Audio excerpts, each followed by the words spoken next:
But it's the anti-purge update meeting. And perhaps many of you will have been to the purge meeting that we had originally a few weeks ago. So we're updating what's happened since then. And we've got some great speakers to talk about the legal aspects of the meeting. I'll just consult my agenda here. That we're going to have 4 speakers, and of the 4, and each speaker will speak for about 5 minutes. So, and after the speakers have spoken, there will be then a chance to ask some questions and to contribute from the floor. And there will be a summing up. There's a strange noise as of a kind of jingle bells in the background, so I don't exactly know what that is. But the speakers that we're going to have will speak about lots of different aspects of the purge, in particular on the different legal aspects, including the data protection aspects, information protection aspects. The first speaker will be Neil Todd, who will give us an overview of the purge. We will then have Esther Giles, a suspended officer. We'll be talking about data protection issues with regard to the officer suspensions. We've got Colin O'Driscoll, who is a member of the Labour Activists for Justice group, who are engaged in legal action against the Labour Party. And he'll be followed by Duncan Shipley-Dalton, a very interesting barrister who has got some very interesting, I think, experience and expertise in the Labour Party rule book. And our final speaker will be Chris Williamson, who probably needs no introduction to this audience, but someone who was an MP in the Labour Party and who was incredibly unfairly treated by the party, but took the Labour Party on and won, which I think was a very big achievement. Okay, so without any further ado, I'll hand you over to Neil Todd, who's a founding member of Labour in Exile Network and has been involved in heavy-duty research into the witch hunt that we have, many of us here, I think, have probably been a victim of. Neil, over to you. Okay, thanks very much, Norman. Can everyone hear me? Can you hear me? Yes. Yeah, okay. Yes, yeah, we can hear you. Okay, because I can't see myself. Okay, as long as you can see and hear me, that's fine. Okay, so just to give you a bit of background, I'm normally based in the West Country in the UK, but thanks to COVID, I am in exile here in the penal colony of New South Wales. But like many others in this panel, I'm also a victim of the present witch hunt, but also one of the few people who's also a veteran of the Kinnock witch hunt, when in 1986 I was involved in a legal case against the Labour Party as part of the Exeter 3, which was instrumental in establishing the National Constitutional Committee, which was established in order to ensure that the Labour Party complied with common law requirements on natural justice in giving members a fair hearing. Okay, can I have the next slide, please? Next slide. Okay, so yeah, next slide. The next slide, your timeline. Okay, so this, what I've done with this figure here, it's basically a timeline of the current witch hunt, which is a process that's been going on for some 8 years, actually. Now, in our previous purge meeting on the purge briefing meeting on the 20th of February, I spent quite some time on this, and it's recorded on video, and I also described it in an article in the Labour briefing called Anatomy of a Witch Hunt. So I'm not going to repeat that. I just want to draw your attention to 2 key features, key moments in the history of the current witch hunt. The first, which I've highlighted in red, was the capitulation by the Labour Party in September 2018 to adopt the IHRA bogus so-called definition of anti-Semitism, which conflates anti-Zionism with anti-Semitism, and which effectively weaponizes anti-Semitism to deflect the crimes of apartheid Israel and essentially facilitate the industrial manufacture of fake allegations of anti-Semitism. The second key moment in the history of this witch hunt was in the moral panic whipped up by this manufactured crisis of anti-Semitism, was the adoption in 2019 of so-called fast-track procedures, which allowed the NEC for the first time since 1986 to expel or punitively suspend without a hearing in breach of natural justice.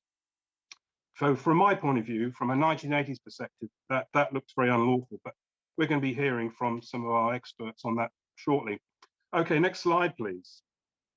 Okay, what this slide shows is a cumulative governance and legal unit case numbers versus the date when their cases were put on the books.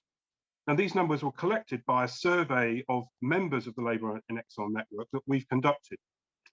And it gives you a basic crude idea of the way in which the witch hunt has progressed. So what I've done here is fitted basically a linear curve. And what this shows is essentially these case numbers had their origin of mid-2018 at the start of the Jenny Formby regime. And the numbers have been effectively or approximately increasing steadily since then, including up into 2021.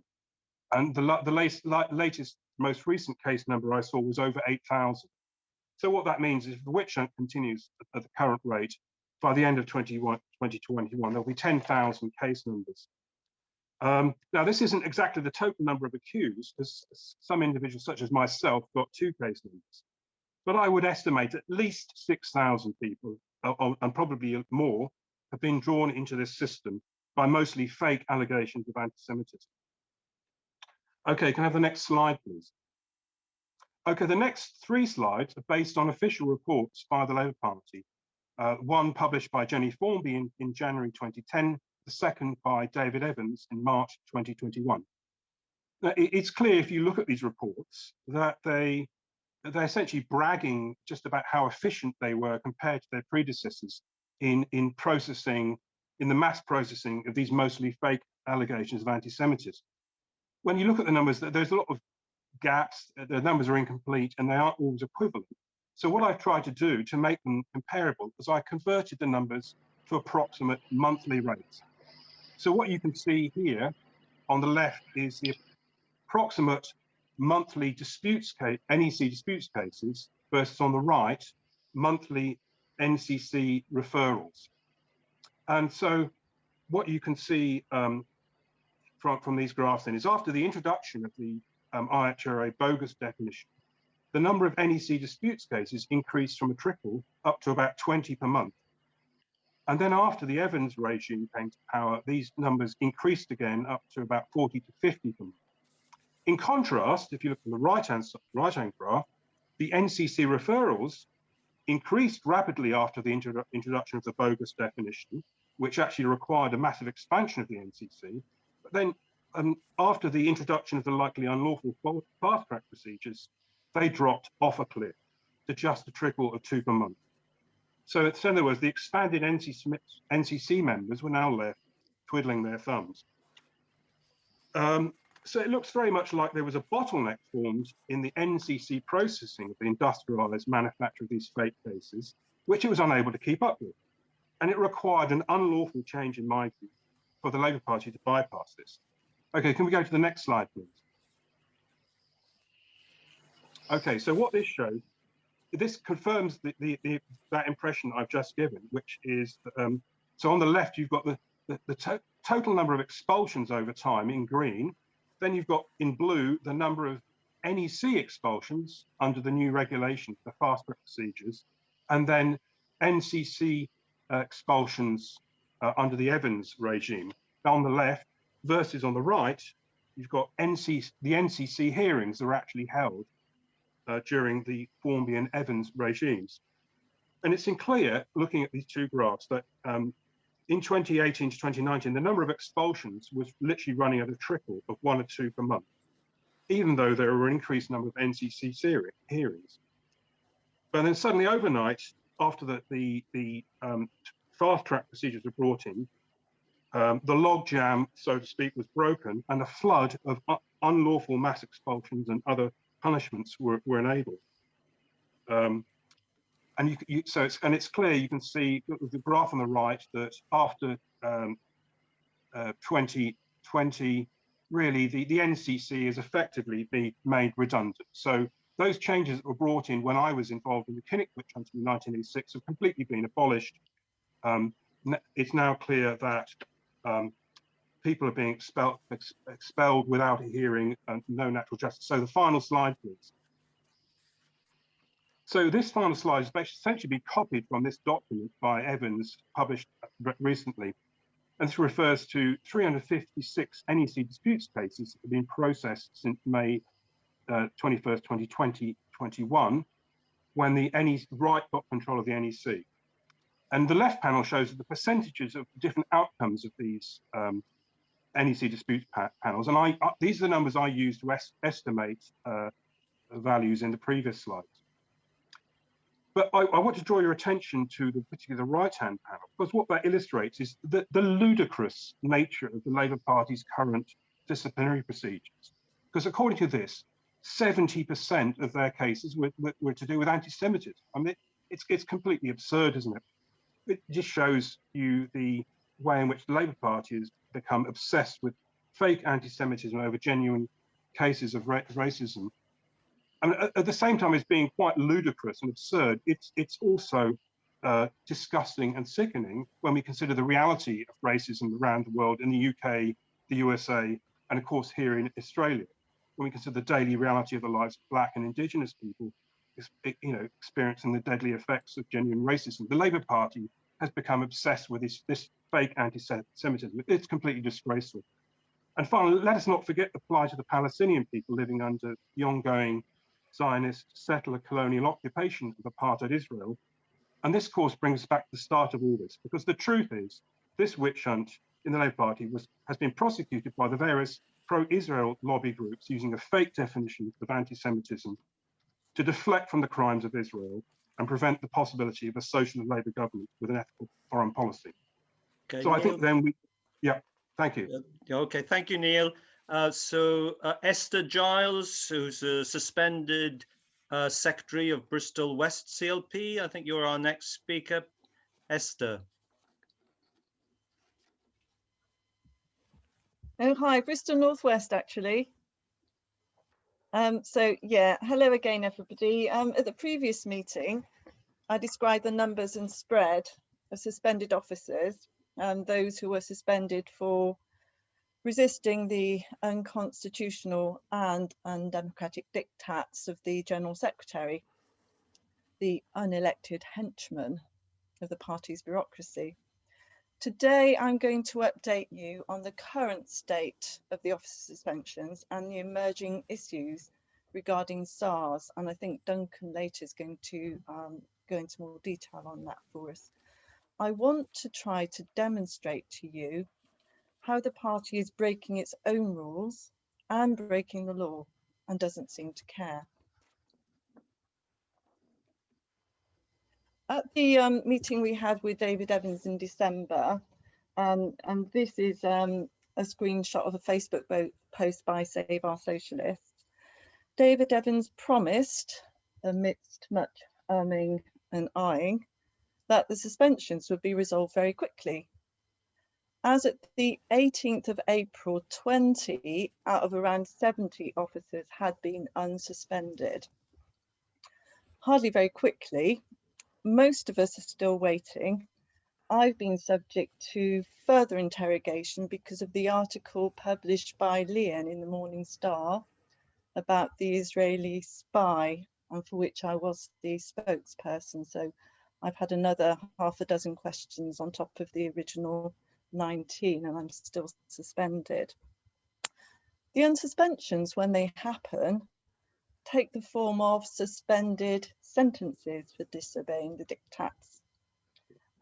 Again, what I would ask, as I did when my suspension first happened, is does the General Secretary have the authority to issue this diktats and suspend officers? He hasn't answered my emails. It's my view that he doesn't, because the NEC can't delegate powers it doesn't have. It doesn't have the powers to stop people from discussing motions in the CLP. So it's my view that the General Secretary is out of order and he's taken powers that he cannot have and that he's broken the rules.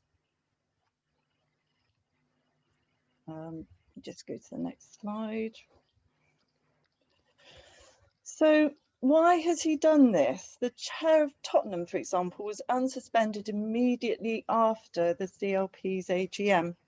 I and my chair in Bristol North West haven't yet been unsuspended, and we haven't yet had an AGM organised by the regional office. The regional office has taken control of the CLP. I'm clear that in the Southwest, for example, the Southwest Regional Office and the right-wing MPs in the Southwest want to prevent socialist left members from being elected to EC positions.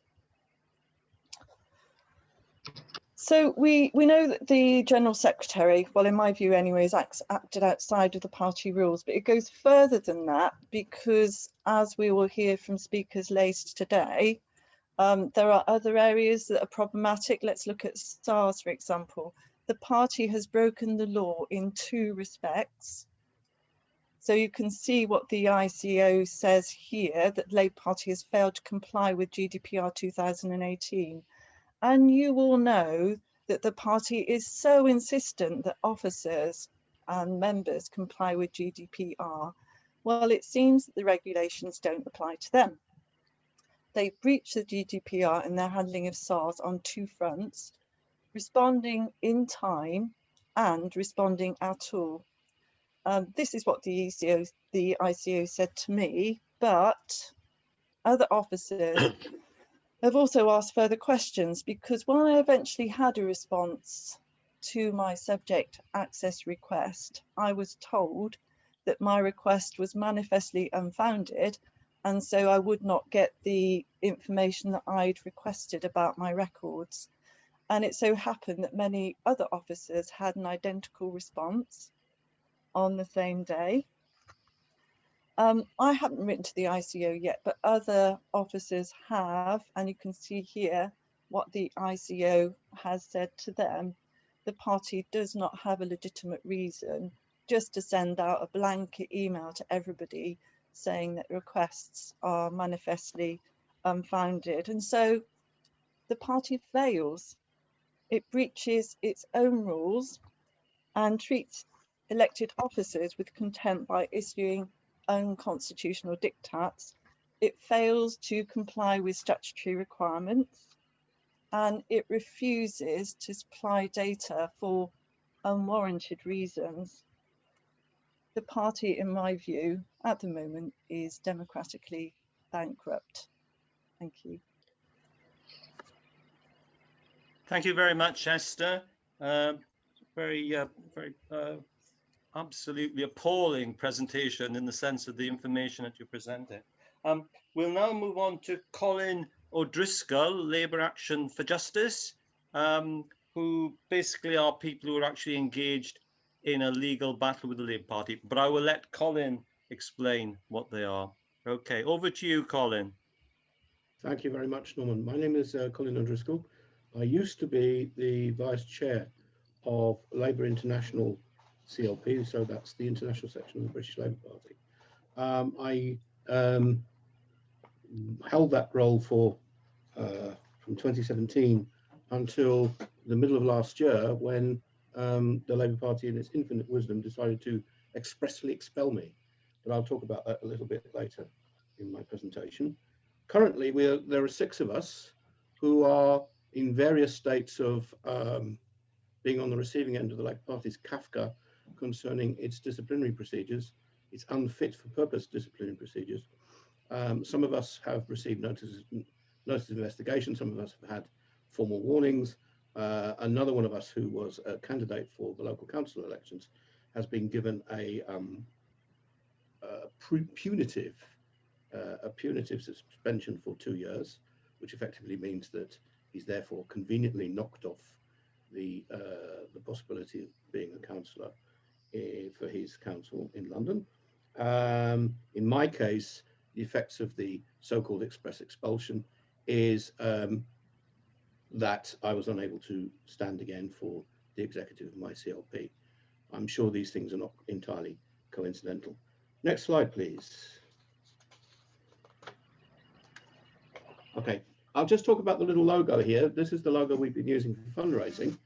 This is from a theatre production by Orson Welles in the 1960s, of Kafka's The Trial. We have come to the conclusion that Kafka possibly wasn't writing just fiction, that actually he had been involved in the Labour Party at some stage or in some way, because the things in that book seem to be regularly reproduced by the way that the Labour Party treats its members in terms of disciplinary procedures. So we're a group of Labour Party members, and we've been caught up with the absurdities of Labour's disciplinary procedures. They're unjust, they're unfair, and we have taken the Labour Party to the High Court. So we started off by trying to have the usual reasonable discussions with them through our solicitors in pre-action exchanges. That didn't work, so in the end we took them to court, and the legal case is ongoing. We've had one hearing so far where the Labour Party started playing lawfare and brought in a very expensive QC, a junior barrister, and lots of solicitor time to try to charge us I think it was £55,000 for what was supposed to be a preparatory hearing. Fortunately, the judge thought it was ridiculous and wasn't having any of it. So basically they have to pay their own costs, and they had to pay our costs as well, which means that so far the Labour Party has spent £75,000 of your subs in order to try and do us over. Okay. Anyway, so people are accused of not being told who's, well, the basic problems with their procedures are really quite straightforward. People are not told who's complained about them, who's investigating them. Anonymous officials from the Labour Party headquarters or Labour Party disciplinary unit send batches of evidence, things they're supposed to have written or said, and a list of party rules that we're accused of breaking, but no links between the charge and evidence. So what you typically get is a big long list of things which you're supposed to have said, sometimes anonymous screenshots from, you know, your social media from 2, 3, 4, 5 years ago, and then a list of charges with no connection made between them. In principle, you are then supposed to provide the connection by basically shopping yourself by saying, why do you think it is that we're accusing you of this in the light of the screenshots that we have just presented you with? So in other words, they want you to incriminate yourself. Next slide, please. You're not told who's going to judge you. So they set up NEC panels. You don't know who they are. You probably almost certainly will not be invited to a hearing anymore. They will give you a very short period of time to respond to their accusations. In my case, for an express expulsion. So remember, they were going to expel me from the Labour Party for a minimum of 2 years and probably a maximum of 5 years. I didn't have a chance to talk to those people. I had no chance to present my case orally. And all they said to me was, you've got 7 days to answer this charge sheet and these screenshots that we've sent you. Okay. They are, of course, aware of the psychological effect that this kind of behavior can have on their membership. And in order to cover themselves from potential damages because of the effect that this might have on people's mental and physical health, they have very kindly put in place some, how should we put it, compensatory measures. What they do is they tell you to go and talk to your GP, or maybe you'd like to ring up Samaritans. The idea that they're actually going to talk to you about what they're accusing you of and deal with it is not part of the package, I'm afraid. Oh, and the final thing is they try and install a gagging clause so that when you get one of these things, there's a confidentiality clause at the bottom that says you're not allowed to talk to anyone at all about what you've been accused of. And that's what it says literally. You're not allowed to talk to anybody. Now, how you're supposed to go to the Samaritans or a GP and not to talk about your legal case, I'm not quite sure. Maybe you're just supposed to say, I've got this headache and I'm not quite sure why, but I'm feeling very stressed as a member of the Labour Party at the moment. But you're not actually supposed to tell them why you're feeling stressed. This is, of course, as far as our legal advice tells us, is complete nonsense. Of course you can defend yourself. Of course you can talk about things you're accused of. So don't take that too seriously. You can't talk about what other people have been accused of, but you can certainly talk about accusations against yourself. This is a basic human right. Next slide, please. Can you wind up soon, Colin? Sure. So, to summarize this, what's the disciplinary process? What are its defects? There's a policy of refusing to identify who has complained, a lack of clear specific charges, legitimacy, the lack of legitimacy and legality of citing private conversations in many cases as evidence, a practice of trawling for evidence through years and years and years of communications that predate the rule under which the member has been charged, and a failure to take action to prevent or punish routine leaks about the cases which are ongoing. Next slide, please. They also have a secret disciplinary code for so-called charges of anti-Semitism, which they said what turns out, in fact, now they've been forced to publish it through our legal action, is exactly the same as the one that was commissioned by Jenny Formby in 2018, which at the time was denounced by the Board of Deputies and the JLM as being anti-Semitic. Nevertheless, they continue to use it because legally they know that the IRHA and its examples are unusable from the legal point of view. Okay, next slide, please. Just a little bit about me. I've been in the Labour Party since '79. I left, I haven't been there all the time. I rejoined in 2015, like lots of other people. I've told you my history in Labour International. So they decided to fast track expel me last year, middle of last year. And I immediately appealed and issued the same subject access request. And I joined LA4J along with the other complainants. We've also, you'll hear from Chris Williamson a little bit later, who is conducting parallel activity on a similar light. I'm sure Chris can tell you about that. Okay, we're running over a bit, Colin. Okay. All right, so just to finish, they had an appeal hearing in my absence. They said most of the evidence was nonsense, and so there wasn't enough evidence for an expulsion. So they decided to invent a special mini expulsion just for me. So I haven't been expelled for 2 years. I haven't been expelled for 5 years. I've been expelled until next January. Okay, I'll stop there. Thank you very much, Colin. I'll pass over now without further ado to a very unusual barrister called Duncan Shipley-Dalton. Duncan, over to you. Okay, am I unmuted there? You are. Well, unusual. I'm not sure why unusual, but anyway.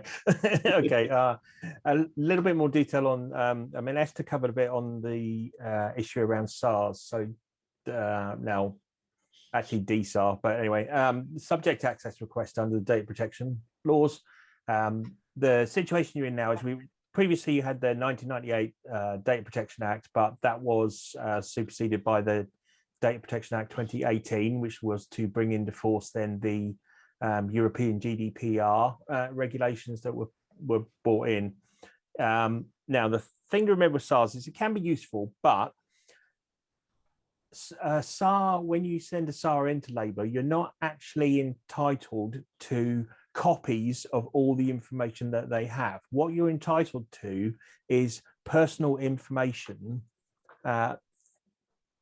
in relation to certain things. So the categories are set out in the 2018 Act in section 45. And what it covers for is you're entitled to know the purposes and the legal basis for the processing, the categories of personal data that is being processed, the receipts or the categories of recipients of that information, of that data, how long the data is going to be stored,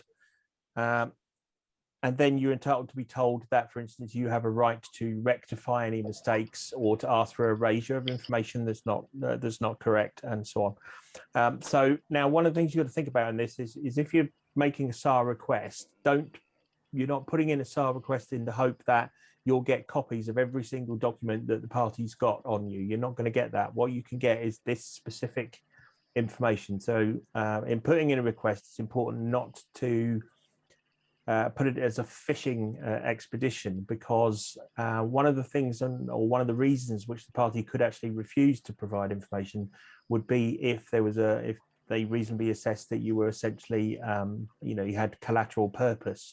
You weren't looking to make sure that your privacy rights were being protected. You were actually trying to fish for information for some other purpose, say to go to court later or something like that. So it's not actually an exercise in the same way as a discovery application would be in court. It is a slightly different process. However, can be useful.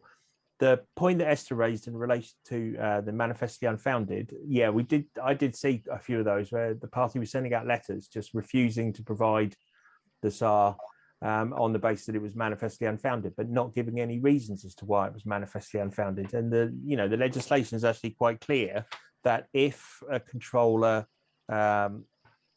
relies on that, it's in section 53 that they want to claim it's manifestly unfounded, it is the obligation is on the data controller to demonstrate why that's the case. And that means they have to provide a written explanation to you of why your application is manifestly unfounded. Now, and my suggestion is that if you put in a SAR and you find that you get back a simple, no information, oh, it's manifestly unfounded, put it back in again to the party, say that's not good enough, and I require a full explanation of why it's manifestly unfounded. If you don't get that within the reasonable period of time, then make a complaint to the Information Commissioner's Office.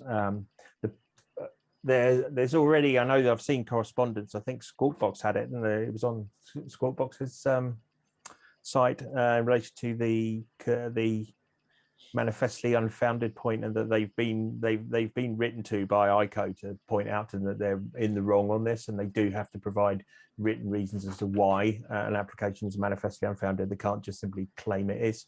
So another one. I think one other quick.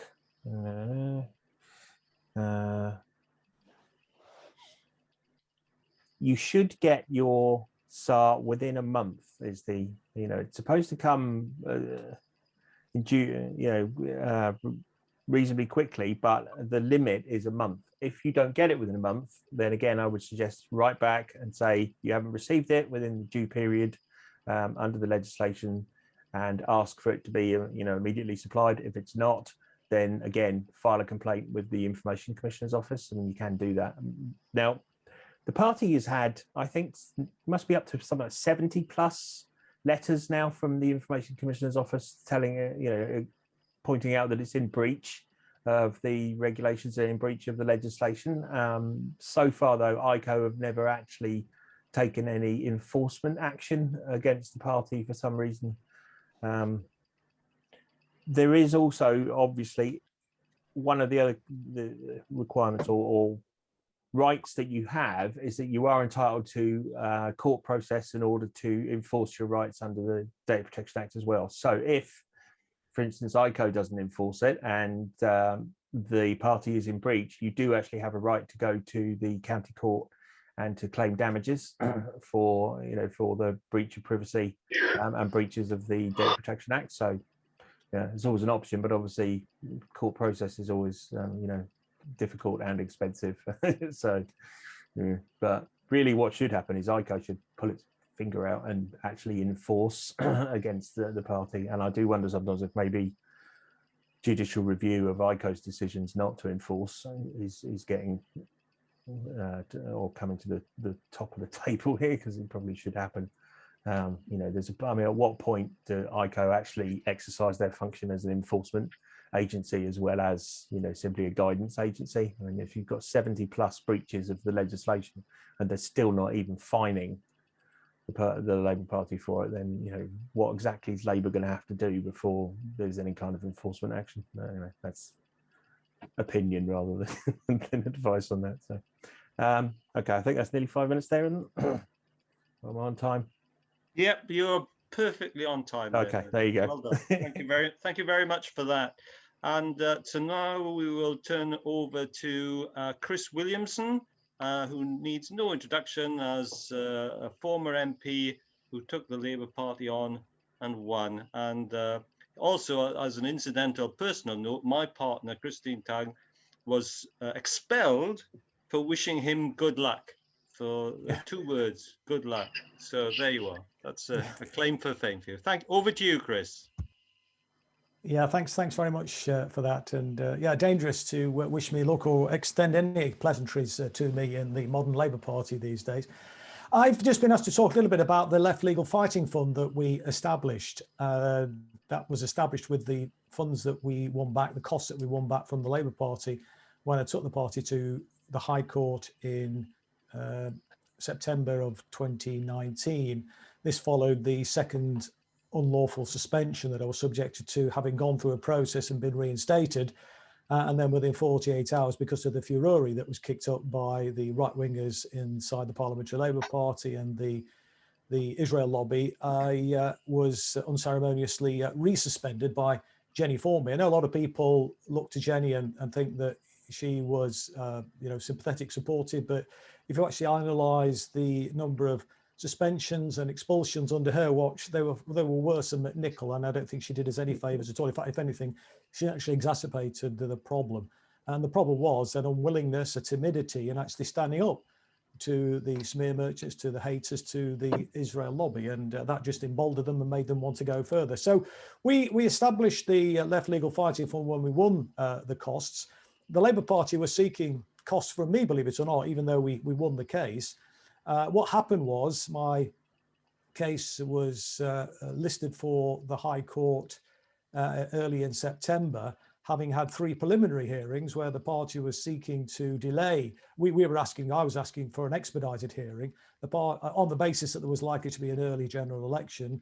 The party's lawyers were instructed to go in and say, I'm merely speculating, there's no evidence of an early election. And at the third attempt, the judge lost patience and actually set a date.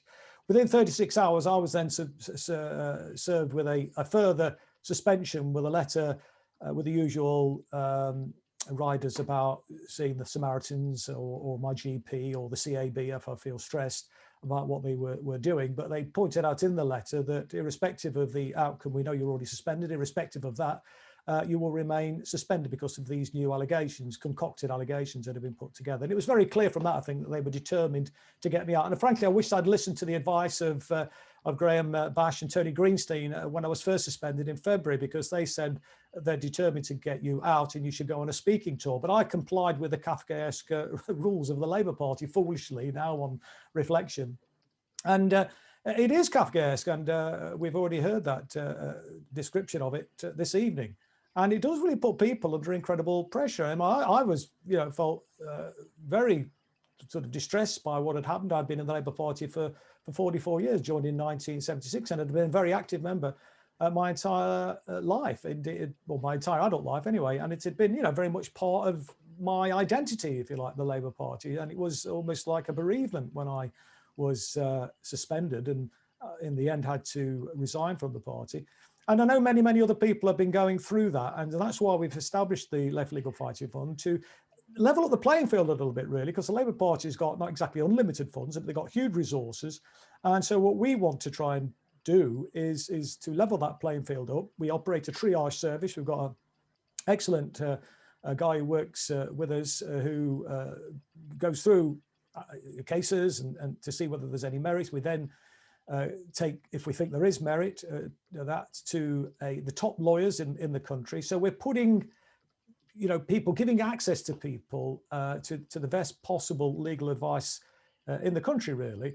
And on that basis, we've actually won all of the actions that we've taken, not just my case, but we've taken a number of actions already on behalf of people and supported them through the courts. We've sort of tried to do it by stealth, which has actually worked against us to some extent in terms of raising the funds that we desperately need, because we know that in certain circumstances, by revealing that we were supporting people, that would have had a detrimental impact on not just their membership of the Labour Party, but have a detrimental impact on their livelihood. So we've helped people with libel actions, forced climb down in that regard.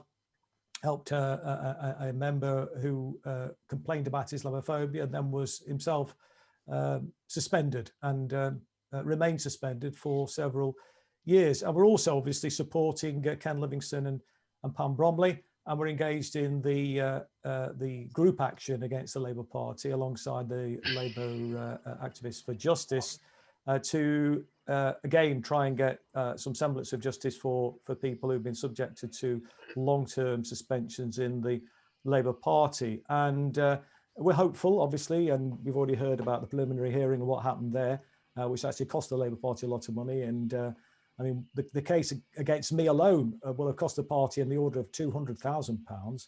My costs alone were just under 90,000, and they had a QC. So their costs must have been around 200,000 just for my case, and there are others. But it's not just the Labour Party that we are engaged in actually supporting people. We've supported people in a range of different settings. We're supporting activists as well and protesters. We've supported Black Lives Matter activists who were being very badly treated by the police at the protest last year, if you recall. We a range of other sundry cases that we are involved with. But we're hopeful about the EHRC case. We think it's an absolute travesty of justice that Ken Livingstone and Pam Bromley were deemed to have contributed to the Labour Party unlawfully harassing the Jewish community in this country. And Ken, if I can say, in my opinion, has probably done more than anybody, or at least as much as anybody in this country, to actually advance the cause of anti-racism, particularly during his time as leader of the Greater London Council. And it's an absolute disgrace, a travesty that somebody of his standing is treated like this. He's an elder statesman of the Labour movement and should be venerated, not actually trashed in the ways which he's been by the disgraceful kind of, well, it's a Zionist lobby, if we're honest about it. And I think it's important that we do stand up to it. And just to kind of conclude really by just reminding us that this is nothing to do with anti-Semitism. The Labour Party isn't really, I mean, the Labour Party hasn't got a problem with anti-Semitism, let's be honest about that. There may be the odd one or two, as Tony Greenstein says. I mean, if you are a big party, you'll inevitably have one or two oddballs within the ranks, but that doesn't constitute an institutional problem. And so it's really essential, I think, that we stand up to the party. It's very difficult for activists to do that within the structures of the Labour Party. When they do try, they end up being suspended and expelled. And then that's why we believe the route that we have chosen in regards to the Left Legal Fights Fund offers us a chance of levelling that playing field and fighting the Labour Party at their game. And not just the Labour Party, but others in the Zionist lobby who are seeking to close down free speech and criticism of Israel and basically criminalise pro-Palestinian activism. And we've seen what's happening to Professor David Miller, which is again another absolute travesty. And there are other academics who are in the firing line too. So it's really, really crucial what we are engaged in here. This is not just a battle about the Labour Party. This is a battle actually for free speech in this country. Thank you very much, Chris. Very inspiring contribution. Thank you. Well, now we're going to take speakers from the floor. We'll take them three at a time. And so if you can put your hand up using the reactions button, if you have problems with the reactions button, which is sometimes some people do, then you put your real hand up. I'm going to take Pam Bromley first, because I believe she put in a request to speak. So Pam, over to you. Thanks, Chair. Good evening, comrades. Well, I'm probably about the third person that has written Kafkaesque nightmare at the top of my notes, because that's what it is. Without going into too much detail, what the comrades are talking about tonight is exactly what happened to me about 3 years ago. I was suspended because I was a Labour councillor, very left-wing councillor, very much pro-Jeremy Corbyn, and essentially I was suspended for that. Well, to cut a long story short, I did actually have a luxury of a hearing in front of the NCC, and 3 people came up to Manchester at considerable cost, but they were forced to readmit me to the Labour Party because they realised that the statements as appeared in the EHRC report is not actually anti-Semitic, it's the opposite of anti-Semitic. So essentially I got back in for a bit, but then again, supporting Chris Williamson, terrible thing online, was ultimately why I was fast-tracked expelled. So that wasn't the end of it, of course. They weren't satisfied with that. The Labour Against Anti-Semitism and all the rest of it then went to the EHRC, and everybody knows I appeared in that report on some completely cocked-up charges that anybody with a noddle of common sense could see is not anti-Semitic. And I'm just interested to see what the judge will say when he starts to look for the anti-Semitism. Anyway, after it hit the papers, I very quickly had a call from Chris Williamson's team, and I was very glad to take up the offer of help from the left fighting fund.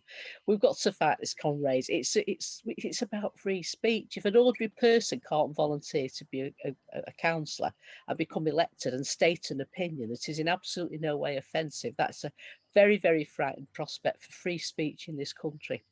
So massive thanks to Chris Williamson for organising the Left Fighting Fund. I will definitely be pursuing that. I understand it's a bit snarled up in a queue at the moment, but I'm hopeful that we will win. And it's absolute nonsense will be overturned and could well be a watershed in legal history. So just please support the fund and support the hearing. Thanks very much. Thank you very much, Pam, and all the best with your cause. Okay, thank you. I saw David Warren had his hand up next. David, speak to us. Yeah, thanks, Chair. Right, well, first of all, can I say how good it is to hear Colin O'Driscoll speak? Must be about 30 years, Colin. We worked very closely together in the Reading Trades Council and campaigns against poll tax and Gulf War in the late 80s. And best of luck with your fight. The point I wanted to make was that, or the points I want to make were, this is echoes of the 1980s. I'm actually thinking back to 1982 when, as an 18-year-old, I attended the Labour Party conference, and it was the conference that voted to set up the register of non-affiliated organisations, which was eventually used to expel militant and others, and that was done with Jim Mortimer as the General Secretary. And at that conference, the vast majority of CLPs, like mine, that was then Newbury, voted against that resolution, but the trade unions and their block votes saw it through. And I've for quite some time have seen Starmer as the new Kinnock, and there's lots of similarities. And the other similarity is the unions. Where are the unions? I mean, most of my life I've been a trade union activist. I spent 8 years on the NEC of the Communication Workers Union, and if I was still there, I'd be raising this and asking the union leadership why they're not taking this issue up. I mean, my old union, the CWU, is led by Dave Ward, who considers himself to be a left-winger, who said he was a supporter of Jeremy Corbyn. You've got Unite, the largest contributor to the Labour Party, that has several members on the Labour Party NEC, holds the treasurer position. You've got 3 candidates, Howard Beckett, Steve Turner and Sharon Graham, currently contesting the General Secretaryship of Unite, all pleased and happy to say how left-wing they are and their left-wing credentials. Where are they on this? Why are they not speaking out? And why are they not putting pressure on the Labour Party to stop this appalling treatment of people? It's absolutely wrong. The Labour Party has always been a broad church. And from what I've heard about all these suspensions, I've talked to a guy recently, a mate of mine, who's a councillor in Dagenham, and we talked about Chris's case, and we've talked about Pete Wilsman's case, and all the other cases. Absolutely none of them are cases where people have made anti-Semitic remarks. This is a witch hunt, and it's about time that the likes of the union leaders, particularly the so-called left ones, started getting onto the Labour Party, raising this issue and putting pressure on and saying, stop. Okay, thank you very much, David. Nicola Grove had your hand up. Hello, everybody. Yeah, really great meeting. Thanks. I wanted to publicise again our idea of memorialising what's happening here in a quilt as part of a kind of textiles of conflict. So this has been quite slow to take off as a project, and it may be that some of you are thinking, oh, well, I can't sew, I can't do anything. But please, what we want to do is to create a permanent creative memorial to the battle that is going on here, so that it's something which will be visually there as a permanent record. I'm going to just put into the chat the link that's up on the Labour campaign for free speech. Becky, who's here, has already started making a gorgeous picture of what's going on in Brighton.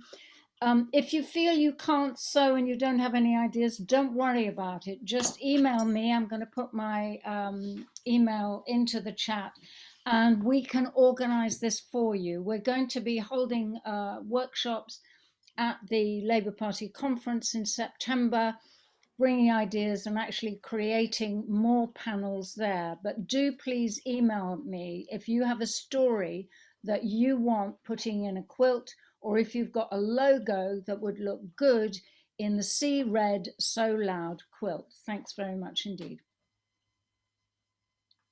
Okay, thank you very much, Nicola.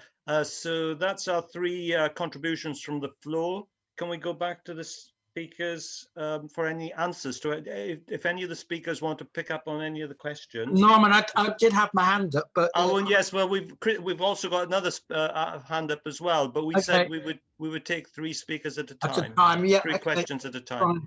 So anybody would like to pick up any of the contributions so far?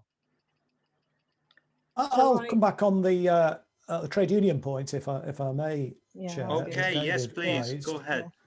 I mean, I entirely agree with that. It is essential that we do press the trade unions. And indeed, one of the things that I was pushing for when I was engaged in the Democracy Roadshow wasn't just about democratising the Labour Party, and that was a means to an end anyway. It was about democratising the party so we can go on and democratise the economy and so on. It wasn't just a navel contemplating exercise.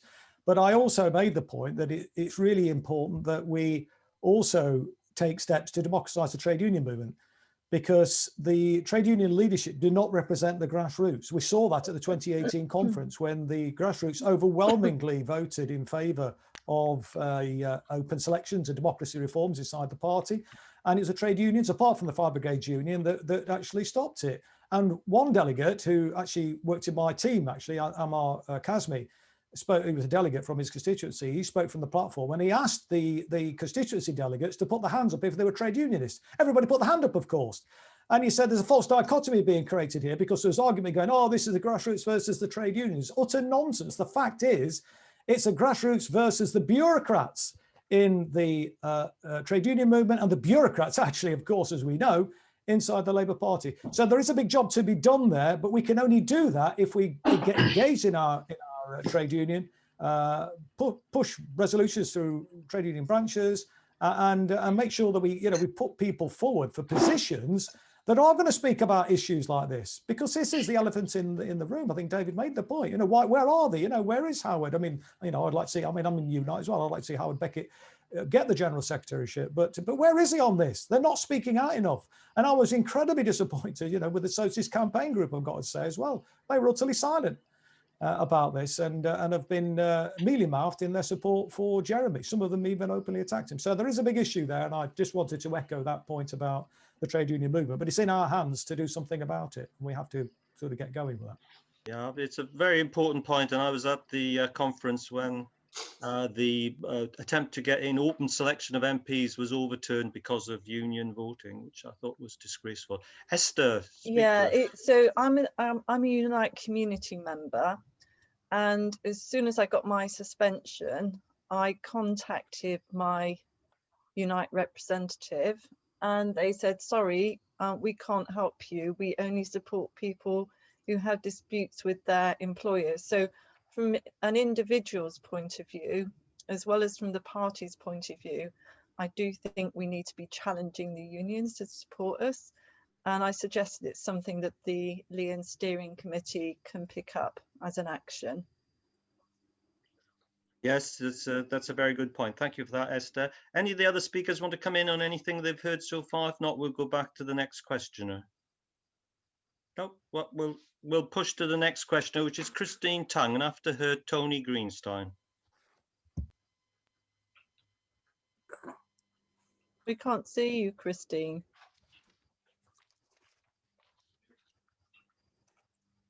Can you unmute Christine? No sign of Christine. We can't see her either. I'm Norman. Taking my computer. Where are you? I'm here. There you are. There you are. I'm in the same room as the person chairing the meeting. And as Norman said earlier, I was expelled in October last year for wishing good luck to Chris Williamson on Facebook. I'm probably the person with the shortest reason for being chucked out of anybody that's ever been invented. I don't think anybody's done it on one word, but I got it on 2. I did put in a request for my subject access request, and I got a bizarre series of emails back. They were sending them to my old secretary address because I was the secretary of South Thanet, and I eventually got an email back. Even though I'd asked them to use my personal email address, I got it back to the secretary address, which in theory is shared with several people former secretaries who've all been chucked out as well, sorry, suspended. So that was one weird bit. So I replied and I said, could you use my personal email address? And then I got another email from somebody called Jack Soward. Anybody heard of him? S-O-W-A-R-D, which had got this code in it and said, click on this link and put in this code. And I said, well, how do I know who you are? No reply. I just got another one back to my personal email from Jack Soward saying, click on this link and put in this code. So I thought, well, maybe it's the Labour Party, and it didn't work. So I wrote back to the Labour Party and to Jack Soward. I said, this doesn't work. I copied in the Information Commissioner and I said, what is this all about? Please send me paper copies of what I've asked for, because this is ridiculous trying to click on links and you don't know whether it's spam or not. But to be honest, I don't see why I should bother to go through all these hoops for something that they're going to send back covered in black lines, because the previous Secretary of South Thanet got hers back and it was just all full of black lines. You couldn't read anything. So, you know, there's so many other things to be getting on with. I'm helping the candidate for Kent County Council. We've got a big health service campaign in Thanet, which is really important. You know, our hospitals are all in danger. And I'm in the Labour in Exile network, and I think we're doing quite interesting things there. I would rather go and shout outside Labour headquarters than go through all this stupid emailing and getting stuff back that makes you think you're in a Kafka novel. I'm quite happy to support people taking legal action. I don't mind if people take legal action on my behalf, but I don't want to ask people for money to do that. I think it's gone beyond that. It's just too silly and too nonsensical what the Labour Party is doing. You know, we just need to go and lie down outside headquarters and not move until they've done something about it. That's me. And Tony. Tony, yes, please, Tony. Yeah, hi everybody. Nice to see so many people here. I think we should see what's happened in a certain context and perspective, because of course the allegations that come from the right are that there's been a massive upsurge in anti-Semitism ever since Corbyn took over. But then what do you expect of anti-imperialists and anti-capitalists? Because in the words of, was it Siobhan McDonough, since all Jews are capitalists, therefore anyone who's a socialist must be automatically anti-Semitic.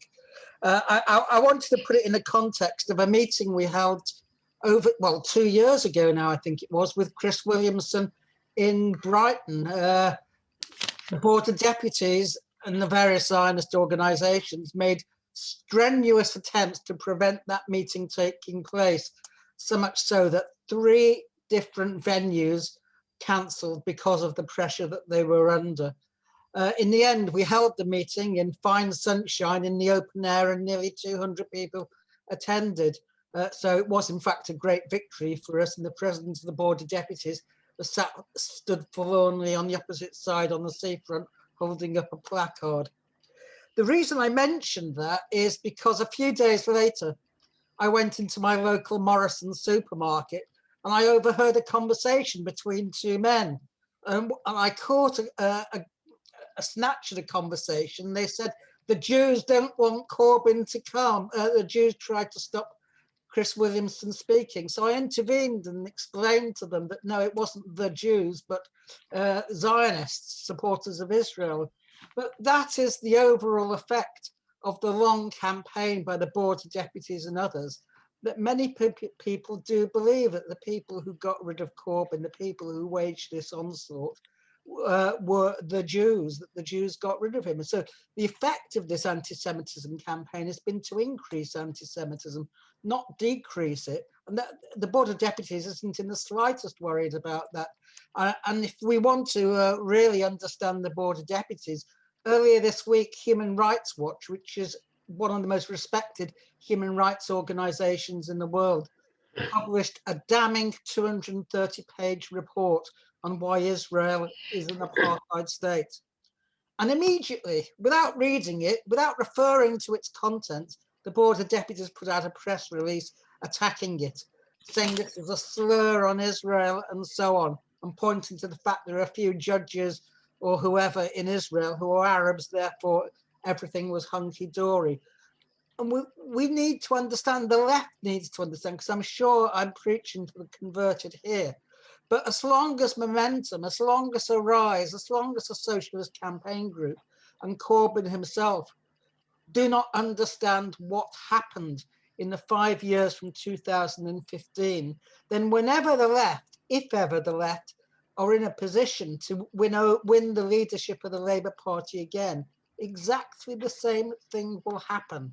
Exactly the same pretext will occur for the taking down of whoever is elected. And I don't know whether I can share my screen or not. That's probably not possible, is it, Norman? Now, if I can read then from the leaked report to give an understanding of how little Corbyn understood what was happening. And I'm quoting from page 306 of the leaked report, of which we had the Ford inquiry, but that report seems to have disappeared into the long grass. And the report says, it's page 306, the penultimate paragraph, Jeremy Corbyn himself and members of his staff team requested to GLU, that is a compliance unit, that particular anti-Semitism cases be dealt with. In 2017, Lotto, that's leader of the opposition staff, chased for action on high-profile anti-Semitism cases. Ken Livingstone, Tony Greenstein, Jackie Walker, and Mark Wadsworth, stressing that these cases were of great concern to Jewish stakeholders and that resolving them was essential to, quote, rebuilding trust between the Labour Party and the Jewish community, unquote. Now, I think we all know, I mean, all of us were either expelled or, in the case of Ken, forced out. But did they rebuild trust with what they term Jewish stakeholders? No, of course not.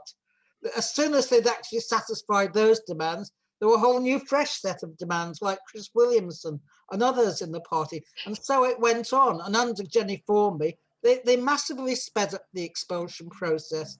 Did the Board of Deputies thank them? No, they took that as evidence that what they'd said was correct and then pushed for Corbyn's removal, which in the end happened, and for his suspension. So it is a great tragedy in many ways, but we have to learn the lessons if they're not to be repeated. Thank you, Tony. Thank you, Tony. Thank you very much. I can't see any other people with hands up, but I've had some questions emailed in. One was from Colin Wood, who came to the last meeting, and I don't know whether he's here now, but he basically, in his emailed question, he says, I never understood why Jeremy Corbyn and John McDonnell years ago from the beginning never grasped the nettle to call out the Israeli government's and allies' machinations publicly in a way that the mainstream media could not ignore, citing The Lobby, which is a film on Al Jazeera, I think.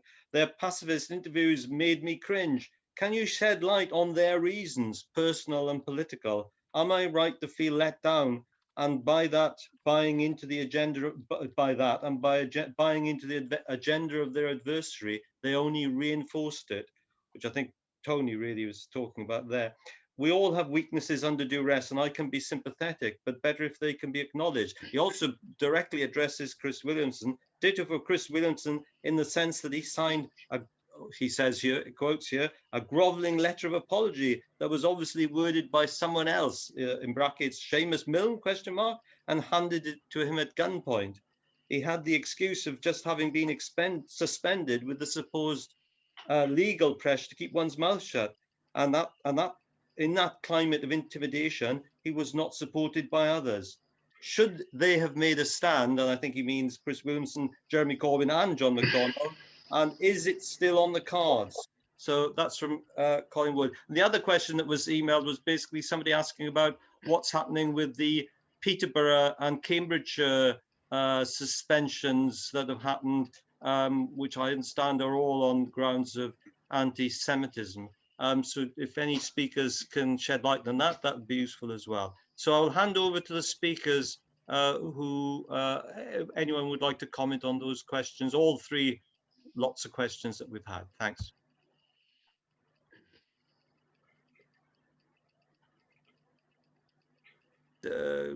Chris, do you want to have a go at any of those questions? Yeah, yes, I was just unmuting myself. Yeah, I can do. I mean, certainly the last one. I mean, yes, he's right to feel let down. I feel let down. The whole movement's been let down, sadly, by Jeremy's leadership and John McDonnell. And I absolutely agree with him that they should have taken them on. It was a very big mistake on my part to agree to issue that statement, which I did. It was done as a favour to the leader's office.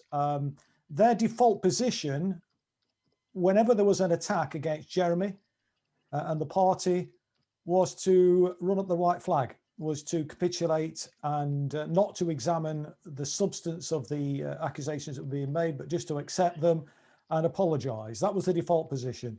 I was told that this is what Jeremy wanted, a statement, and it, you know, I loved Jeremy and was his loudest and strongest lieutenant in the Parliamentary Labour Party. And I did it on that basis, really. And I was told in that meeting, they were running around like headless chickens saying, Jeremy's going to be in PMQs in half an hour, you know, we've got to do something. And it was only on that basis that I agree, because they said, you know, it will be brought up in PMQs by Theresa May, as it was brought up by her. But I was told that was going to be the end of the matter. But before I'd left that room, Jenny Formby had elevated it to a full inquiry, a full investigation. And before the end of the afternoon, it had been elevated, as everybody knows now, to a full suspension. That the statement that I made was then weaponized by Tom Watson and the others, saying, well, he's made an apology, but it's a medium-mouthed apology. He clearly knows he's done something wrong, but this isn't good enough. He needs to be expelled, blah, blah, blah. And there was a whole chorus, as we, without repeating myself, and you know, the rest is history. But I think what they took the view, and certainly John McDonnell did, I believe, and John was obviously very close to Jeremy, and seen, I think, as is one of his closest confidants. Certainly, they were always very close, you know, for years before. They've both been in Parliament together for a long time. And John's view was, we'll just do this one more thing, and it'll draw a line under it. It'll make it go away.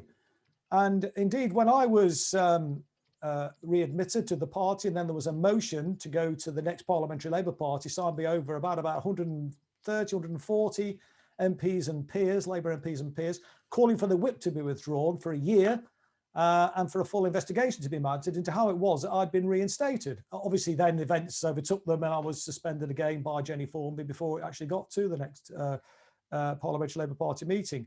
But John spoke to me, and well, we had an exchange of text messages, should I say.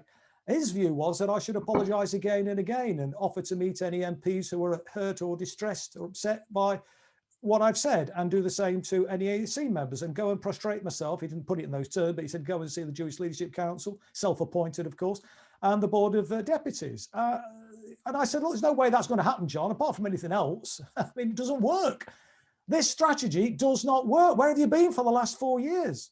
And so I said in very bold terms to him, I have complied with these Kafkaesque rules of the Labour Party. I've not spoken in public about my treatment. Meanwhile, my reputation has been dragged through the gutter. I've been called from a pig to a dog by all and sundry. Nobody has spoken up for me, apart from grassroots members who were absolutely wonderful, but not a single MP had spoken up for me. Nobody in the Socialist Campaign Group. I was even asked not to attend Socialist Campaign Group meetings on the day I was suspended, talking about a lack of solidarity. So I said to John, what I need you to do, John, therefore, is to issue a statement supporting me and go onto the media and defend me. That's what you need to do. I ain't going to do any of those things you've suggested, because I'm not going to humiliate myself in that way. But as I've already said, apart from anything else, it doesn't bloody work. For Christ's sake, you know, learn from the lights of experience, man. And I'm afraid that was their attitude all the way through. And they still haven't learned the lesson.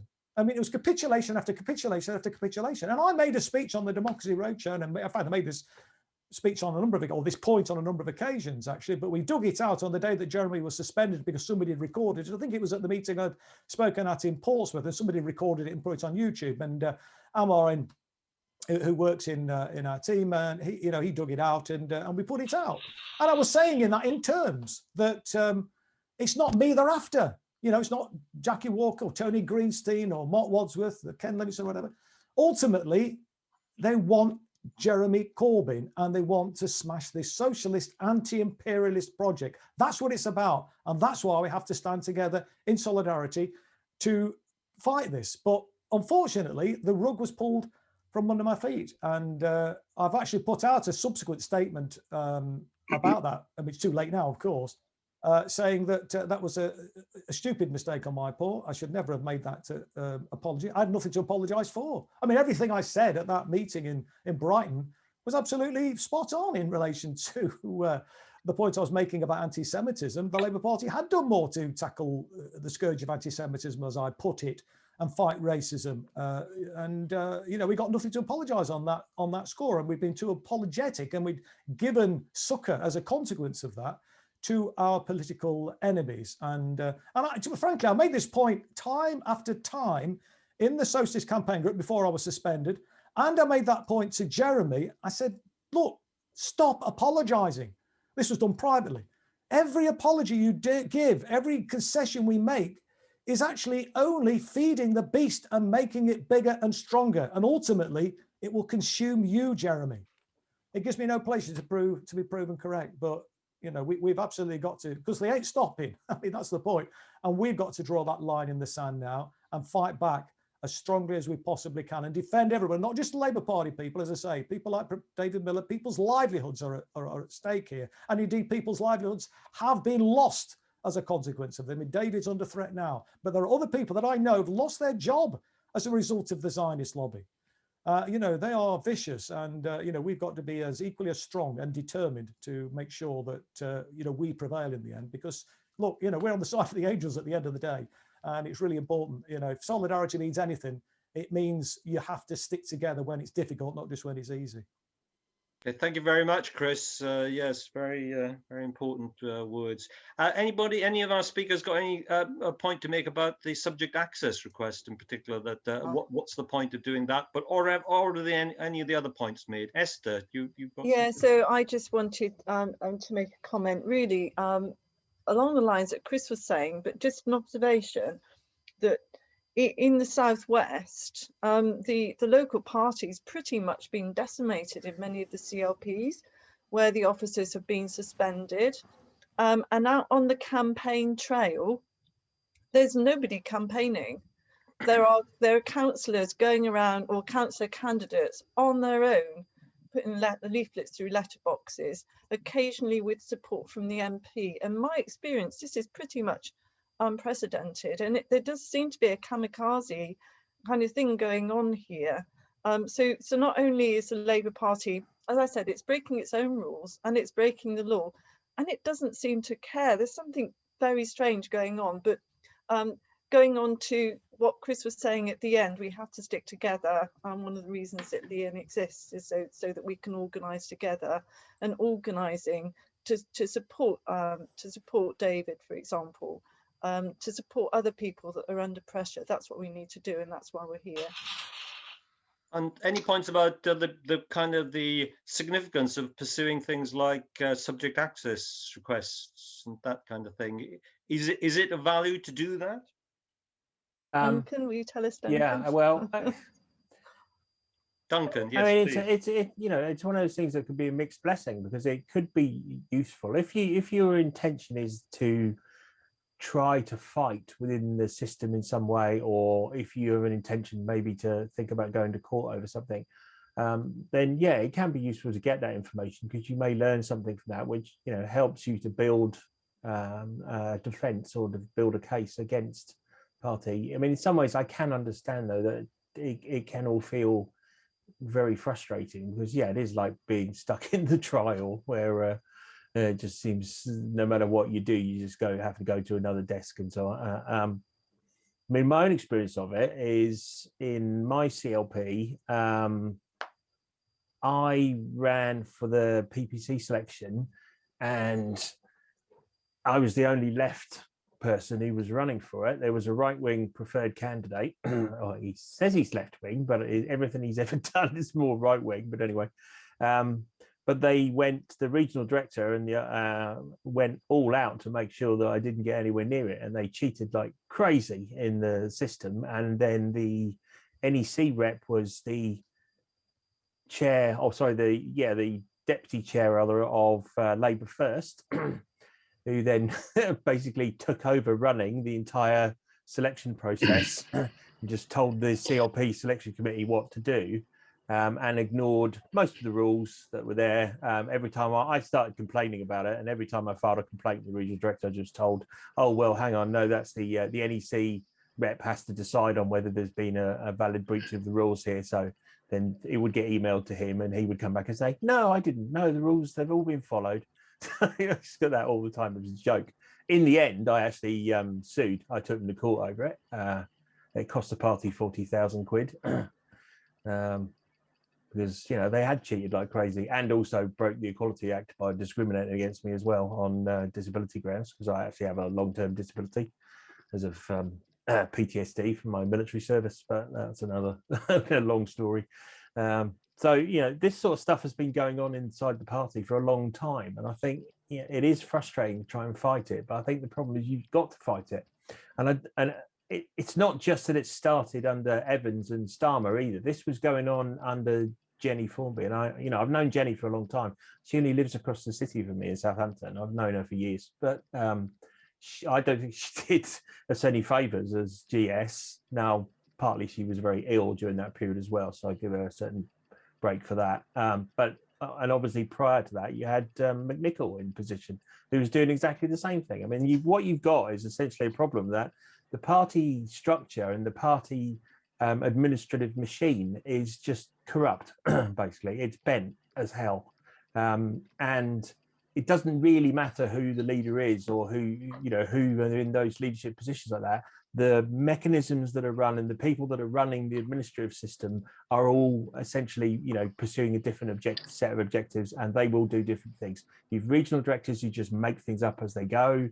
You've got people being, you know, and at this point, we've got more people being suspended, but this didn't just start. We had, I mean, when McNichol was in position, we had the first purge at in the leadership campaign. What was it? 11,000 people, 11,000 members who were suspended for various things, from what were they written or liking the Foo Fighters or whatever. I mean, it was absolute absurdity, but nothing ever seems to get done about it, and that's the great frustration. So I think I understand, like, it can feel as if you're just walking through treacle, but that problem within the party structure itself and within the system, the administrative system, if we don't change that, then even if by some miracle you get another left leader, you're going to have the same problem again of basically South Side or whatever stabbing them in the back until they're dead.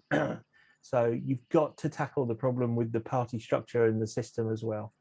Okay, thank you very much, Duncan. So we'll take 3 more contributions before we go on to the action point. So Becky Massey, could you speak to us, please? Thank you, Norman. I just want to say to people that I strongly recommend you do ask for your subject access request.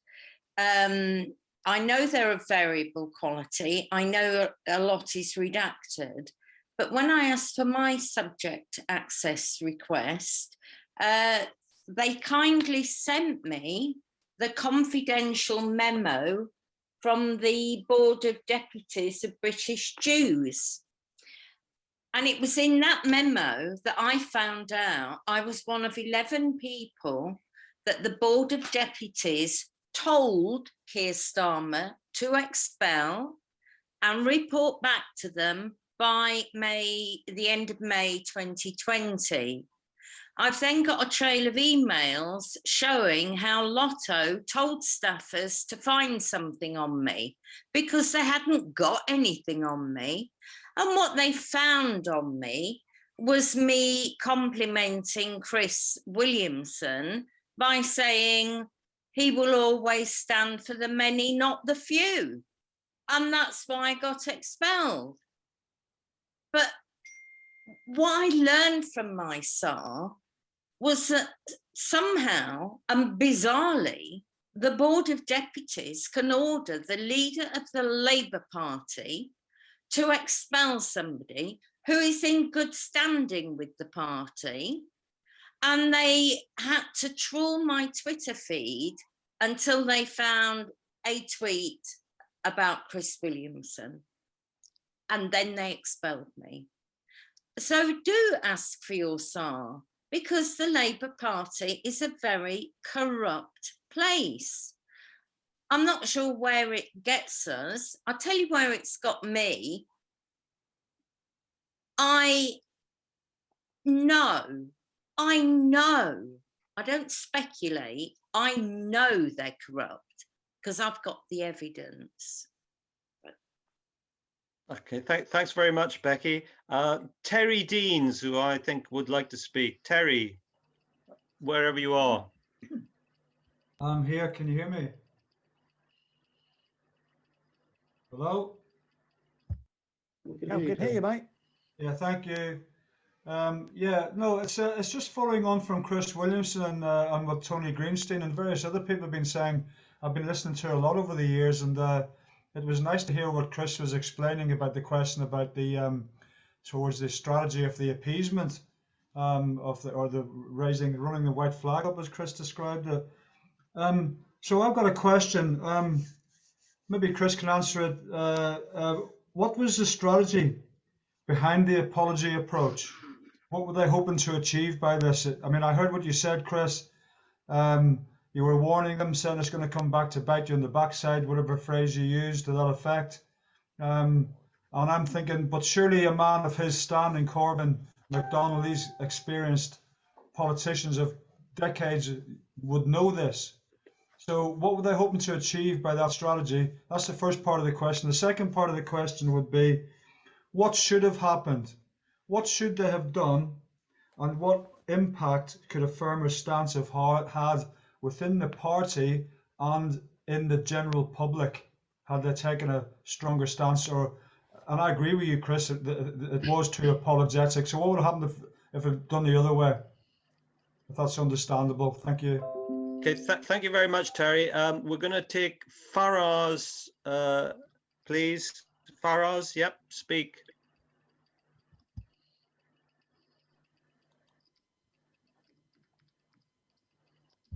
Are you there, Faraz? Do you want to ask your question? Unmute yourself, Faraz, please. Unmute, Faraz.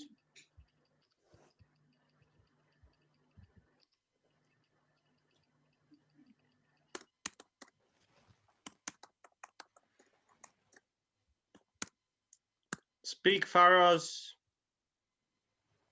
You're still muted though. Oh, you're still muted, mate. All right. That's it. I've got through now. Sorry, there's something wrong with my computer. I just wanted to know if the panel could. Can you hear me? If the yes, speak. Just what's your opinion on the involvement of members of foreign power in the Labour Party structure, and Pierre going to a foreign power to apologise unconstitutionally without our permission? That's all I had to say. Is it not Thank you. treason? Thank you, Faraz. We'll take one more. Becky, are you still got your hand up, or you just is it just an old hand? Anyway, Paul. It's an old hand, Norman. A very old hand. Paul Collins. Paul Collins. Hello. I know I'm not one of the invited speakers, but I actually want to give my view on Terry's question.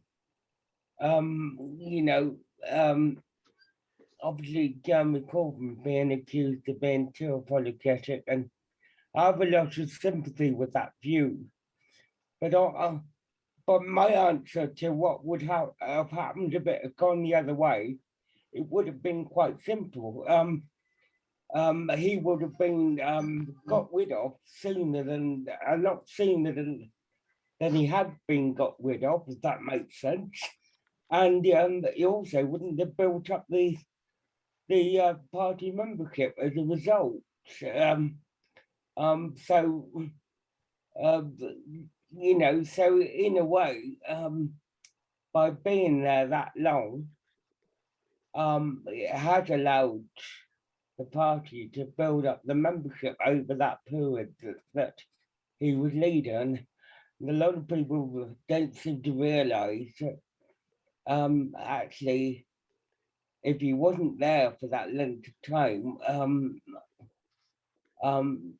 the party members wouldn't have had the resources in the party, if that makes sense. And some of the changes that they were trying to make, there would have been no chance of any of that materialising. We wouldn't have had the policy changes, for instance, that we had in 2017 and the 2019 manifesto, for instance, because he would never have been allowed to be leader for long enough to have got that far. So by all means, accuse him of caving in and being too apologetic, but we all know what power the NEC and the PLP have over the party leader when they don't like the leader in place. So that's my answer to that question, if you like. Thank you very much, Paul. We'll take one more contribution to the floor and then we're back to our speakers. John Gibson. Unmute yourself, please. Thank you, Norman, and thank you to the other contributors. Excellent meeting as ever. My point is, I've been involved in the Labour movement most of my life, and I'm rather frustrated that what the leader's office did was they failed to give Jeremy Corbyn good advice. We had people like Andy Murray, who I'd been in the Young Communist League with 40 odd years ago when I was a youth in Brighton, and Andy Murray had managed to move from being a young activist like me at the time to being advisor, one of the principal advisors to Jeremy Corbyn in the leader's office. Why did Andy Murray and others like Milne not advise Jeremy to fight? Thank you, Norman. Okay, thank you very much. So the speakers, have you got any answers to these questions? So, and then after the speakers have answered these questions, we will then go to Neil Todd to look at action points from this meeting. So anyone would like to come back on any of the questions or comments? Yes, please, Norman, if I can. Yes, please, go ahead. Yeah, it's basically on the last speaker, the points the last speaker made, and also the points that Terry made. Why is it that these fighters for socialism, these anti-imperialists, threw people under a bus, people who were their allies? I think it's because fundamentally they were terrified of losing an election. I remember talking to somebody from the Lotto team, and he was saying, you know, it's all very well being left-wing, but if you don't win an election, you can't do anything. Being in opposition is no good. And the problem is, at the end of the day, that was driving and restricting, curtailing what they were trying to do. So you had the ridiculous situation, for example, where the Lotto team in 2017 were locked out of Southside. They'd changed the key codes. They'd switched off their email boxes. So what did they do? Did they kick the door down? Did they get the local branch of the FPU to drill the locks? No, they went off to Portcullis House, and for the rest of the time, they were operating the Lotto team out of Parliament, rather than the space reserved for them in Labour Party headquarters. Why were they so frightened?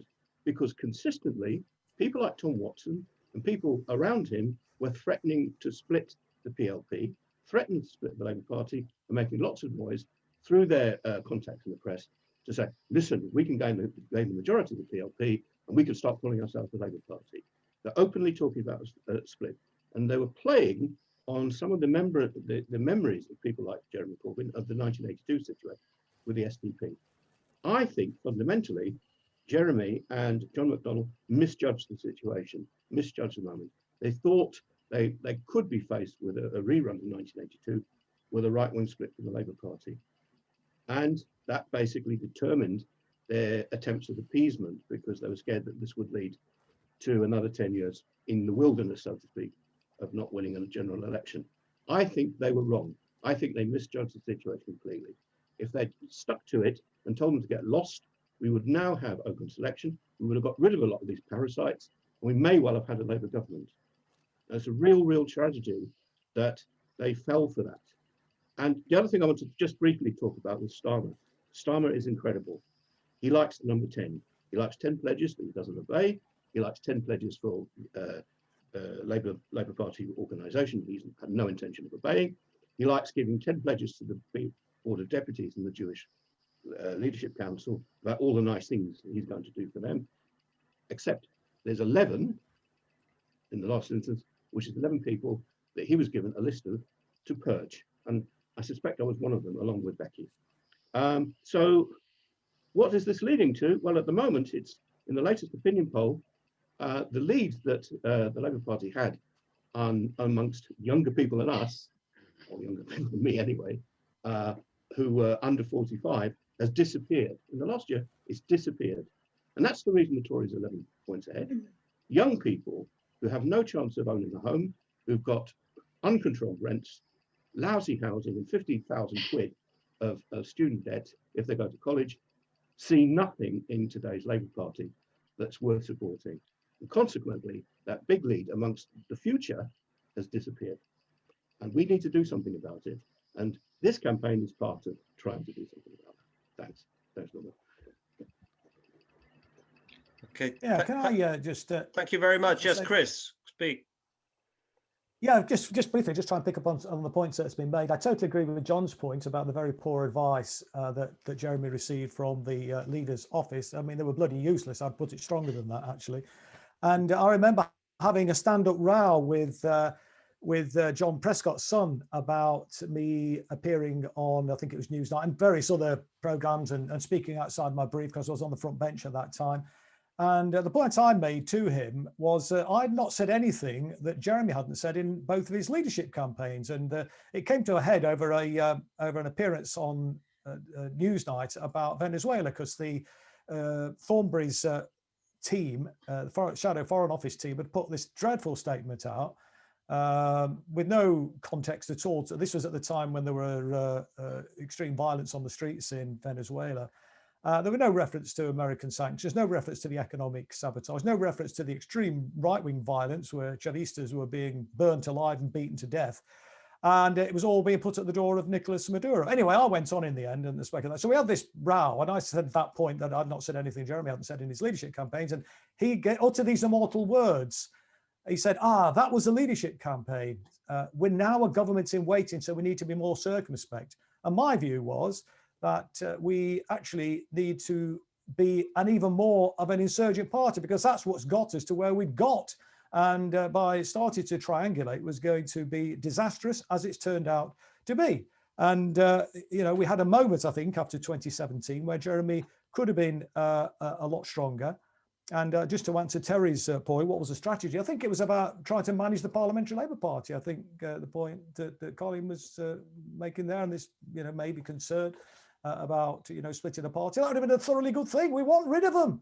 They're no bloody use to us. And the point I make to Jeremy is if we don't get these democratic reforms, there's no point in us winning anyway. You won't be able to deliver your programme with this shower because they will sabotage it. And they absolutely would have sabotaged it. You should have been in some of those appalling Parliamentary Labour Party meetings that I was in to see the degree of hatred that was directed towards Jeremy and people like myself. And they would have not thought twice about sabotaging. What should he have done? Well, he should have taken them on. He absolutely should have taken him on. There's no point in having a platform if you're not going to use it. So I disagree with, was it Paul making the point that, and I think, frankly, Paul mentioned that, the membership grew. Well, the membership would have grown a lot more if he'd have taken them on. I mean, we're on course to have over 1 million members. And I think the sabotage that was waged by the party and the capitulations, actually, that stalled, that membership surge stalled as a consequence of that. So we absolutely should have taken them on. Boris Johnson gave a massive, it was a bit easier for him because he had a lot more supporters inside the Conservative Party in Parliament than Jeremy had. But he took on his malcontents. And these were Tory grandees. It weren't just, any old backbench Tories. We're talking about Winston Churchill's grandson, the father of the house, the former Chancellor of the Exchequer. And he suspended the whip. That's what Jeremy should have done. Because at the end of the day, these characters are careerists. And if they thought that their career was in jeopardy by having the whip withdrawn, I mean, obviously they were concerned about, you know, what the members might do, but having the whip withdrawn would have meant, obviously, they wouldn't have been able to stand. So that's what I think he should have done. And where would we be now? What would have been the consequence of that? In my opinion, as I've said, we'd have had a mass party, 1 million plus members, in my opinion, and Jeremy would be in number 10 now. I'm absolutely convinced of that too, actually. So I think that's the way we should have gone. And Faraz made the point about a foreign power. It is absolutely right. I mean, it's on the record. We saw that in the Al Jazeera documentary. We know what the Israel lobby are doing. It's well documented, actually. And I just think that, you know, Jeremy had the wrong people around him, really. I mean, he did actually call out the situation when the Al Jazeera documentary came out. Even Emily Thornberry wrote a letter, but that was it. It all went cold then. And I think you should have continued to pursue that. That is an important thing that we do need to be highlighting. Obviously, people are scared because they think if they do that, they're going to get accused of anti-Semitism. But being an anti-Zionist and being an opponent of the appalling regime that is Israel at the moment, and the treatment that they're meting out to the Palestinian people, I mean, my goodness me, it's absolute scandal. It's an outrage. It's a disgrace. And it's a disgrace, particularly that the Labour Party of all parties, given its proud record, certainly over the last sort of 50 years or so, of opposing apartheid in South Africa, to not actually be speaking out this level of apartheid in Israel, which according to veterans of the ANC struggle is even worse than the apartheid regime that they had to endure. So that, I think, is an important thing, and it's a moral imperative thing on all of us to actually do that. And I think the final point was about SARs. I agree. Keep putting, you know, cause as much inconvenience and difficulty for the Labour Party as possible. I put in for mine. They refused actually to provide me with my, I mean, they gave me some limited information, but for the key period from, I think I asked for from 2015 through to 2019, but the key period from 2017 to 2019, they said, and I can't remember what the term is that they could use, but if it would create an undue pressure, if you like, on the organisation to comply, they can reject it. And what they claimed was that they had 65,000 returns in relation to me. Now, Formby told me when I met with her 2 weeks before she suspended me that she gets more. She told me she gets more complaints about me than every other member of the Labour Party put together. And I said, well, that tells you a story, doesn't it, Jenny, if that's true, that there's clearly a concerted campaign and it's a pile of nonsense, it's a pile of crap. And you need to basically tell them to F the F off, at which point she got rather irritated. She said, well, what do you think we've been doing? She recognised that there was no merit in it. And yet 2 weeks later, because of the pressure that she was being put under, and I don't know whether she felt that by throwing me under the bus, it would give a little bit of red meat to the Parliamentary Labour Party, because she was due to appear before the Parliamentary Labour Party. You may remember Tom Watson was calling for her to be removed because she hadn't gripped the issue of anti-Semitism, which was never going to be possible. Well, one, because it didn't really exist, and secondly, whatever she did was never going to be good enough for them. In the hope that perhaps she would get an easier ride at the PLP meeting. Well, she never got an easy ride. I mean, they savaged her just as much as they would have done had she actually stood by me. And that was just an absolute dreadful failure of solidarity from key people who called themselves socialists, from the leadership down through to the Socialist Campaign Group. If they'd have actually followed the lead that was being given by the grassroots, who were incredibly supportive, and actually got me through a very dark place, I've got to say. I was incredibly depressed with what happened to me, as I've already said. It was like a bereavement. But the parliamentary solidarity was just not there. And, you know, it was a massive, massive failure. And I just sort of thought, well, Christ, if you can't even withstand this level of pressure, if you can't actually stand by your comrades, not just me, people like Mark Wadsworth, people like Jackie Walker, Tony Greenstein, Cyril Chilson, you know, the list is a long one. If you can't stand with your comrades, what hope have we got of actually fighting against the international capitalists who are going to come after you big time if we go anywhere near trying to implement the modest socialist program and anti-imperialist program that we were proposing to put forward under Jeremy's leadership. So again, it just sort of comes back to the point about, you know, unity, strength and solidarity, and that's all we've got. And if we stick together, we'll win. We just must not allow them to defeat us. Thank you very much, Chris. Far from me to stop you in full flow. The meeting, we have overrun quite a bit. Can I go to Neil Todd? Because I think, Neil, you're going to bring out the action points from this meeting. Neil. Yeah, thank you. I want to thank all the speakers and thank everybody from the floor who's made a contribution. There've been a lot of points have been raised. We've had a lot of discussion about the past and past mistakes. Some people talked about comparing the situation with Kinnock, and I've certainly spent some time considering that particular parallel, having been a victim of the Kinnock witch hunt. And some people talked about Starmer as the new Kinnock. I mean, that raises a question about who's the new Tony Blair. Is it Yvette Cooper? I think it's quite possible that Starmer could actually go quite soon. So I think we need to be careful. We need to be prepared for that. People have rightly highlighted the appalling mistakes, tactical and otherwise, by various people under Jeremy's leadership, including, of course, Jenny Formby. I don't know why she was hailed as some sort of progressive person. I mean, the historical facts are that Jenny Formby laid the grounds for the current situation we're in. And as I pointed out in my presentation, there were two key fundamental errors that were made.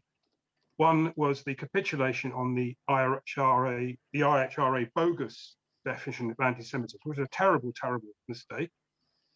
And the other was, of course, as has been mentioned, this introduction of these unlawful, from a common law point of view, fast-track procedures, which does away with the right of individual party members to have a hearing.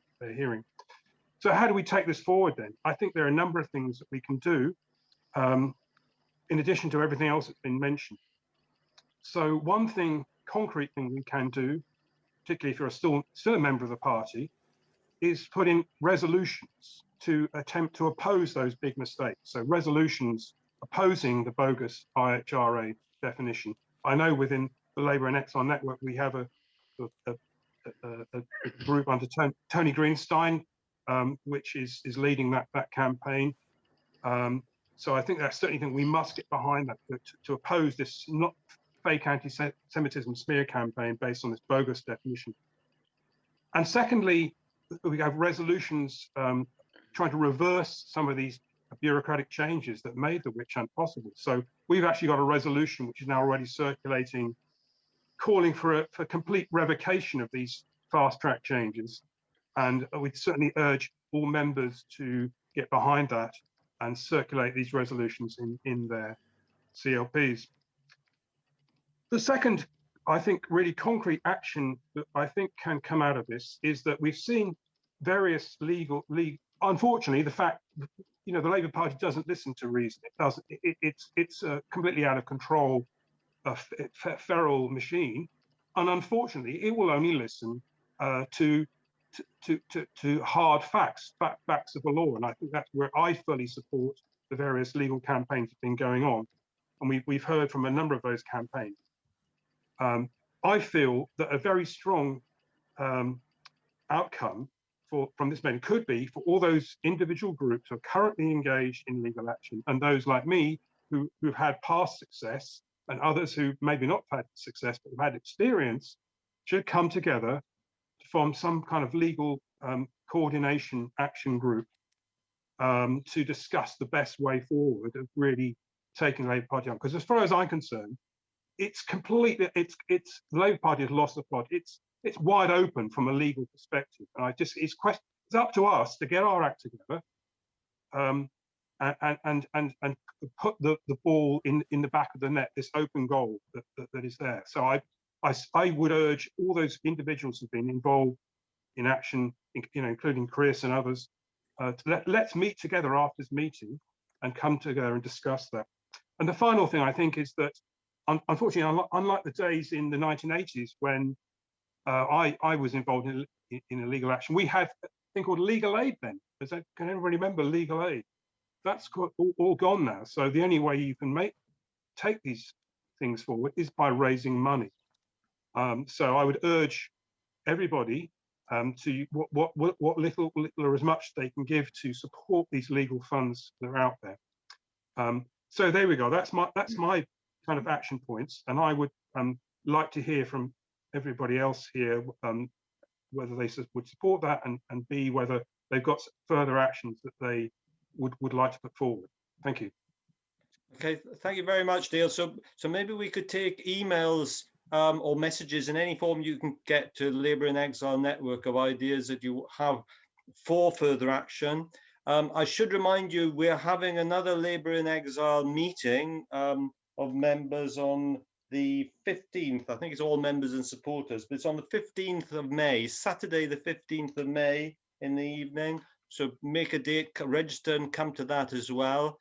What I should remind you also is that if the lockdown restrictions are starting to lift, which will mean that political demonstrations, direct action will become more feasible. So that's another tool that we can use to try to hammer home our message and to try to make a change to what's going on in the Labour Party and in the Labour movement and address a lot of the issues that we've talked about tonight. The frustration that we've got with people not doing anything about an unfair, unjust and undemocratic Labour Party. So I'd like to thank everybody again, as Neil has, for speaking. We've had some tremendous contributions from the floor, but from our speakers as well. And do keep in touch. You can see everything that's going on with us on our Facebook page and on the website. So, and thank you all very much for coming tonight. Thank you. Thank you. Thank you. Thank you. Sorry, David. Thank you, Chris. Solidarity. All the best. Thanks, comrades. Yeah, all thanks, the best. Chris. Solidarity. Thank you. Thank you, Chris. Sorted, Chris. Stay involved. Thank you. Thank you for coming. Yeah, thank you, David. Thank you very much. See you soon. See you in Bye-bye. May. See you guys. Bye-bye. Signing out. Cheers.